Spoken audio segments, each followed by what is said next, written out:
ಸ್ನೇಹಿತರೆ ನಮಸ್ಕಾರ. ಹೊಸದಿಗಂತ ಡಿಜಿಟಲ್ ಚಾನೆಲ್ಗೆ ಸ್ವಾಗತ. ರಾಜ್ಯದ ಇಬ್ಬರು ಯುವ ರಾಜಕಾರಣಿಗಳು ಪರಸ್ಪರ ಬೈದಾಡ್ಕೊಳ್ತಿದ್ದಾರೆ ಅಂತಂದರೆ ಅದನ್ನು ರಾಜ್ಯದ ಜನ ನೋಡಲೇಬೇಕಾದಂಥ ಪರಿಸ್ಥಿತಿ ನಿರ್ಮಾಣ ಆಗಿಬಿಟ್ಟಿದೆ. ಕೆಲವರಂತೂ ಅದನ್ನು ನೋಡಿ ತಾವು ತಲೆ ತಗ್ಗಿಸಬೇಕಾದಂಥ ಪರಿಸ್ಥಿತಿ ನಿರ್ಮಾಣ ಆಗಿಬಿಟ್ಟಿದೆಯಲ್ಲ ಅಂತ ಕೊರಗ್ತಾ ಇದ್ದಾರೆ. ಈ ಯುವ ರಾಜಕಾರಣಿಗಳು ಯಾಕೆ ಹೀಗಾಗ್ಬಿಟ್ರಲ್ಲ? ರಾಜಕೀಯ ಕೆಸರಾಟ ಇದ್ದದ್ದೇ. ಅವರು ಒಂದು ಪಕ್ಷ, ಇವರು ಒಂದು ಪಕ್ಷ. ಆದರೆ ಅದು ಈ ಮಟ್ಟಕ್ಕೆ ಹೋಗಬೇಕಾ? ಇಷ್ಟು ಕೀಳ್ಮಟ್ಟಕ್ಕೆ ಹೋಗಬೇಕಾ? ಬಹುಶಃ ನಿಮಗೆ ಗೊತ್ತಾಗಿರಬೇಕು. ನಾನು ಈಗ ಮಾತಾಡ್ತಿರುವಂಥದ್ದು ಮಾಜಿ ಸಂಸದ ಪ್ರತಾಪ್ ಸಿಂಹ ಮತ್ತು ಹಾಲಿ ಶಾಸಕ ಪ್ರದೀಪ್ ಈಶ್ವರ್ ಅವರ ಬಗ್ಗೆ. ಇವರಿಬ್ಬರು ಯುವ ರಾಜಕಾರಣಿಗಳು ಅಂತ ಹೆಸರು ತಗೊಂಡವರು. ತಮ್ಮ ಕಿರಿ ವಯಸ್ಸಿನಲ್ಲೇ ಅತ್ಯಂತ ದೊಡ್ಡ ಸಾಧನೆಯನ್ನು ಮಾಡಿದವರು. ಪತ್ರಕರ್ತರಾಗಿ ಪ್ರತಾಪ್ ಸಿಂಹ ಸಾಕಷ್ಟು ಹೆಸರು ಗಳಿಸಿ ಆನಂತರ ರಾಜಕೀಯಕ್ಕೆ ಬಂದವರು. ಅದಾದ ನಂತರದಲ್ಲಿ ಪ್ರದೀಪ್ ಈಶ್ವರ್, ನಾನು ಆಗಲೇ ಹೇಳಿದಾಗೆ ಎಮಿನೆಂಟ್ ಎಜುಕೇಷನಿಸ್ಟ್ ಅಂತ ಅನ್ನಿಸ್ಕೊಂಡು ಆ ನಂತರದಲ್ಲಿ ರಾಜಕೀಯಕ್ಕೆ ಬಂದವರು. ಸೊ ಅದರ ರಾಜಕೀಯಕ್ಕೆ ಬಂದ ನಂತರದಲ್ಲಿ ಇವರಿಬ್ಬರ ಮಧ್ಯೆ ಒಂದು ರೀತಿ ಕಂದಕ ಜಾಸ್ತಿ ಆಗ್ತಾ ಹೋಯಿತು. ಅದು ಯಾವ ಮಟ್ಟಕ್ಕೆ ಹೋಯಿತು ಅಂತಂದರೆ ಪರಸ್ಪರ ನಿಂದನೆ, ಬೈಗುಳ, ವೈಯಕ್ತಿಕ ಟೀಕೆಗಳು, ಕೊನೆಗೆ ಅವರ ಮನೆಯವರ ಅಪ್ಪ ಅಮ್ಮ, ಇವ್ರ ಮನೆಯವರ ಅಪ್ಪ ಅಮ್ಮ ಎಲ್ಲರನ್ನೂ ಬಿದಕ್ಕೆ ತಂದುಬಿಟ್ರು. ಲಕ್ಷಾಂತರ ಮತದಾರರು ತಮ್ಮನ್ನು ಆರಿಸಿದ್ದಾರೆ ಅನ್ನೋದನ್ನು ಮರೆತುಬಿಟ್ರು. ಕೋಟ್ಯಂತರ ಜನ, ರಾಜ್ಯದ ಜನ ನಮ್ಮನ್ನು ನೋಡ್ತಾ ಇದ್ದಾರೆ ಅನ್ನೋದನ್ನು ಮರೆತುಬಿಟ್ರು. ಆ ಮಟ್ಟಕ್ಕೆ ಇವರು ತಮ್ಮ ಬೈಗುಳವನ್ನು ಅಷ್ಟರ ಮಟ್ಟಿಗೆ ಕೆಳಗಿಳಿಸ್ಬಿಟ್ರು. ಎಲ್ಲರನ್ನೂ ಬೈದಿಕ್ಕೆ ತಂದುಬಿಟ್ರು. ಅದೇನೋ ಮುಳ್ಳಂದಿ ಅಂದರು, ಕತ್ಲು ಬೆಳಕು, ನಾನಂತವನಲ್ಲ, ನಮ್ಮಪ್ಪ ಅಲ್ಲಿಗೆ ಬಂದರೆ ಹೆಂಗೆ, ನಮ್ಮಪ್ಪ ಇಲ್ಲಿಗೆ ಬರಲ್ಲ, ನಮ್ಮಪ್ಪನ ಅಲ್ಲಿಗೆ ಕಳಿಸಲ್ಲ. ಏನಿದು? ಕನಿಷ್ಠ ಪ್ರಜ್ಞೆ ಎನ್ನುವಂಥದ್ದು ಜನಪ್ರತಿನಿಧಿಗಳಾದವರಿಗೆ ಇರಬೇಕಲ್ವಾ? ಈ ಮಟ್ಟಕ್ಕೆ ಇಳಿಯೋದಾ? ಅದು ವೈಯಕ್ತಿಕ ನಿಂದನೆಯ ನೆಪದಲ್ಲಿ ಇಷ್ಟೊಂದು ಕೀಳು ಮಟ್ಟಕ್ಕೆ ಇಳಿಯೋದು ನಿಜಕ್ಕೂ ರಾಜ್ಯದ ಮತದಾರರು ತಲೆ ತಗ್ಗಿಸಬೇಕು. ಸೊ ಇಬ್ಬರ ಬಗ್ಗೆಯೂ ರಾಜ್ಯದ ಜನತೆಗೆ ಗೌರವ ಇದೆ, ಹೆಮ್ಮೆ ಇದೆ ಅನ್ನೋದನ್ನು ಇಬ್ಬರು ಅರ್ಥಕೊಳ್ಬೇಕು. ಇಬ್ಬರೂ ಸಹ ತಮ್ಮ ಚಿಕ್ಕ ವಯಸ್ಸಿನಲ್ಲೇ ಅತಿ ದೊಡ್ಡ ಸಾಧನೆ ಮಾಡಿದವರು ಅನ್ನೋದನ್ನು ರಾಜ್ಯದ ಜನ ಹೆಮ್ಮೆಯಿಂದ ಹೇಳ್ಕೊಳ್ತಾರೆ ಅನ್ನುವಂಥದ್ದನ್ನು ಇಬ್ಬರು ನೆನಪಿಸ್ಕೊಳ್ಬೇಕು.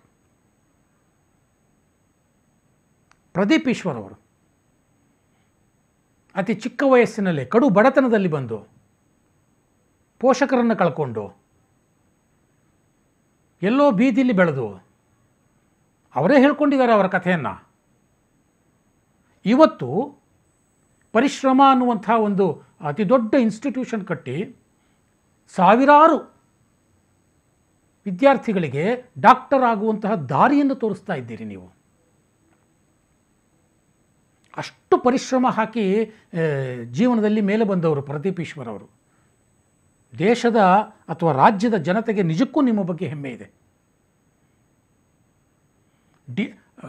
ಏನೋ ನೀವು ಹೇಳ್ಕೊಳ್ಳುವಂಥದ್ದು ಮೋಟಿವೇಶನಲ್ ಸ್ಪೀಕರ್ ಅಂತ. ಮೊನ್ನೆ ರಿಪಬ್ಲಿಕ್ ಟಿ ವಿಯ ಒಂದು ಕಾರ್ಯಕ್ರಮದಲ್ಲಿ ನೀವು ಮಾತಾಡ್ತಾ ತಂದೆ ತಾಯಿಗಳ ಬಗ್ಗೆ ಮಾತನಾಡಿದ್ದನ್ನು ನಾನು ಕೇಳಿದೆ. ನಿಜಕ್ಕೂ ಸೊಗಸಾಗಿ ಮಾತಾಡಿದ್ರಿ ಪ್ರದೀಪ್ ಈಶ್ವರ್ ಅವರೇ.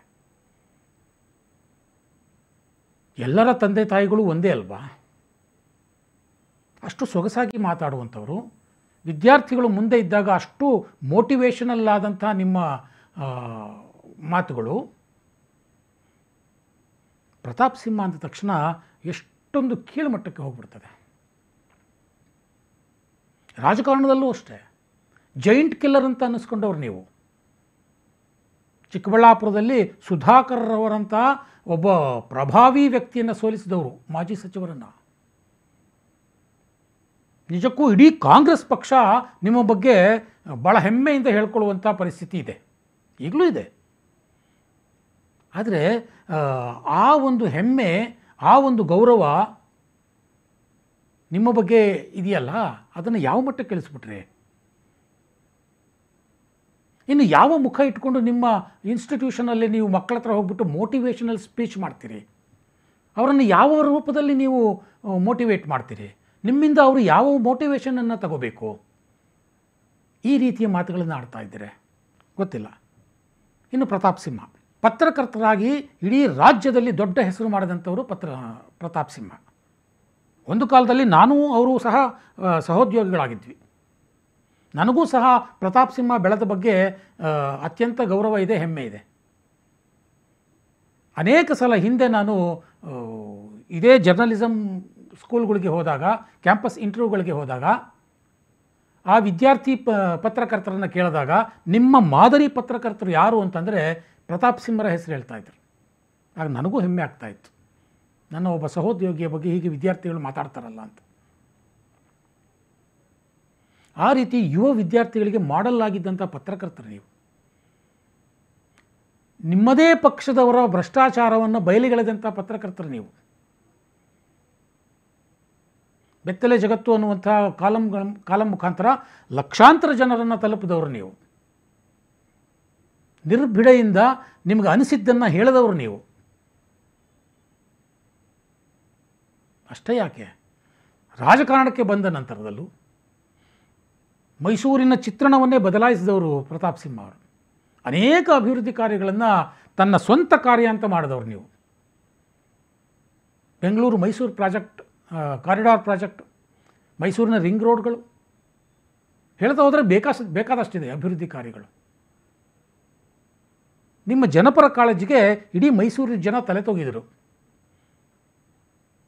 ಆದರೆ ಇವತ್ತು ನೀವು ಆಡ್ತಾ ಇರುವಂಥ ಮಾತುಗಳಿಗೆ ಅದೇ ಮೈಸೂರಿನ ಜನ ತಲೆ ತಗ್ಗಿಸುವಾಗಬಿಟ್ಟಿದೆ. ಇಬ್ಬರೂ ಹೇಳ್ಕೊಳ್ತಾರೆ ಏನು, ನಾವು ಇಂಥವರ ಶಿಷ್ಯರು ಅಂತ. ಅದು ಹಿರಿಯ ಪತ್ರಕರ್ತರಾದಂಥ ವಿಶ್ವೇಶ್ವರ ಭಟ್ ಅವರು. ವಿಶ್ವೇಶ್ವರ ಭಟ್ ಅವರು ಅಷ್ಟೇ ಭಾಳ ಹೆಮ್ಮೆಯಿಂದ ಹೇಳ್ಕೊಳ್ತಾರೆ, ನನಗೆ ಪ್ರದೀಪ್ ಈಶ್ವರು ಒಂದೇ, ಪ್ರತಾಪ್ ಸಿಂಹನೂ ಒಂದೇ, ಇಬ್ಬರೂ ನನ್ನ ಶಿಷ್ಯಂದಿರು ಅಂತ ಹೇಳ್ಕೊಳ್ತಾರೆ. ಹಾಗಾಗಿ ನಾನು ಇಬ್ಬರನ್ನೂ ಸಮತೂಕದಲ್ಲಿ ನೋಡ್ತೇನೆ, ಇಬ್ಬರ ಬಗ್ಗೆಯೂ ನನಗೆ ಹೆಮ್ಮೆ ಇದೆ, ಗೌರವ ಇದೆ ಅಂತ ಅವರು ಅನೇಕ ಸಮಾರಂಭಗಳಲ್ಲಿ ವೇದಿಕೆ ಮೇಲೆ ಹೇಳಿದರು. ಆದರೆ ನಿನ್ನೆ ಅವರೇ ಒಂದು ಸೋಷಿಯಲ್ ಮೀಡಿಯಾದಲ್ಲಿ ಒಂದು ಪೋಸ್ಟನ್ನು ಹಾಕ್ತಾರೆ, ನಿಮ್ಮಿಬ್ಬರಿಂದಾಗಿ ನಾನು ತಲೆ ತಗ್ಸೋ ಆಗಿದೆ, ನನ್ನ ಮರ್ಯಾದೆ ತೆಗಿತಾ ಇದ್ದೀರಿ, ಯಾಕೆ ಹೀಗಾಗ್ಬಿಟ್ರಲ್ಲ ಅನ್ನೋ ರೀತಿಯಲ್ಲಿ ಅವರೂ ಸಹ ಬೇಜಾರು ಮಾಡಿಕೊಂಡು ಪಾಪ ಟ್ವೀಟನ್ನು ಹಾಕ್ತಾರೆ.